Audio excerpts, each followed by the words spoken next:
Annie and Snowball, the pretty house.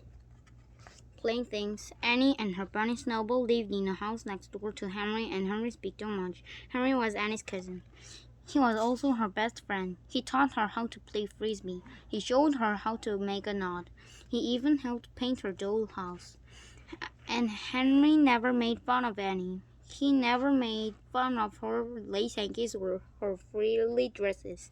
Annie liked dainty things, and Henry was the best friend ever.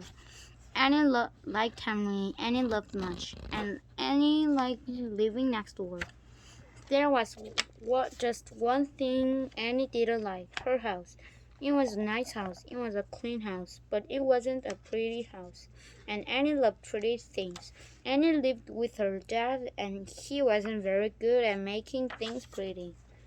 Annie looked at the plain couch and the plain tables and all the plain things her dad had, and she wanted pretty.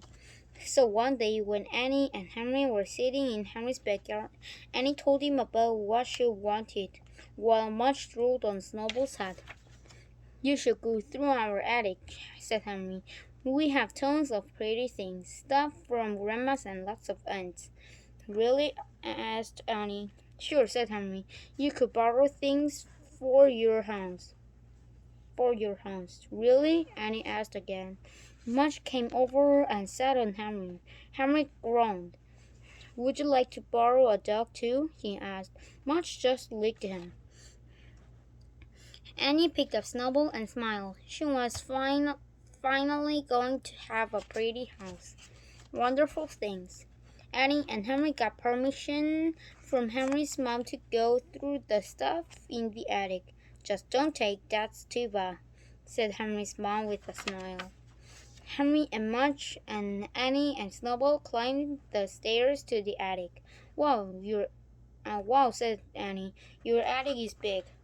She looked over into a corner. "Look at that pink lamp with the beads," she said. "I love it." Snowball had already found a box to explore. Mudge was exploring a shoe. "Here's a crazy quilt," said Henry, and looked at this fancy mirror. "Wow," said Annie. She saw a flower chair in the another corner. "Perfect," she said. "Hey," said Henry, "here's my old crib." Annie looked at the crib and imagined Henry in it. Then she imagined Mudge in it.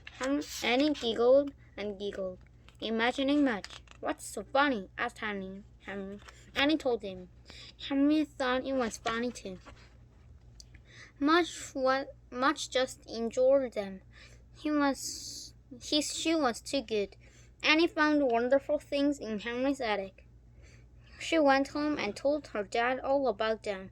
She asked if she could change their plain house to a pretty house. So Annie's dad was a good dad. "Sure," he said. "But can I keep my beanbag chair?" Annie smiled and hugged him. A pretty house. Annie and Henry's parents and Annie's dad all helped carry pretty things out of the attic. They carried lamps and chairs. They carried tables and mirrors.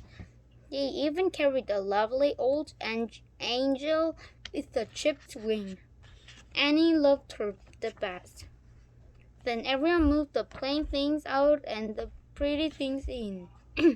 It took moving this and that to here and there to get it all just right. But when they were finished, Annie's house was beautiful. "Wow," said Henry. "Where's the butler?" asked Henry's dad. "I love it," said Annie. Everyone celebrated with ice creams, sundaes, and Annie's new kitchen table. Snowball got a pistachio nut. Mudge got all the cherries, and everyone agreed it had been a pretty day.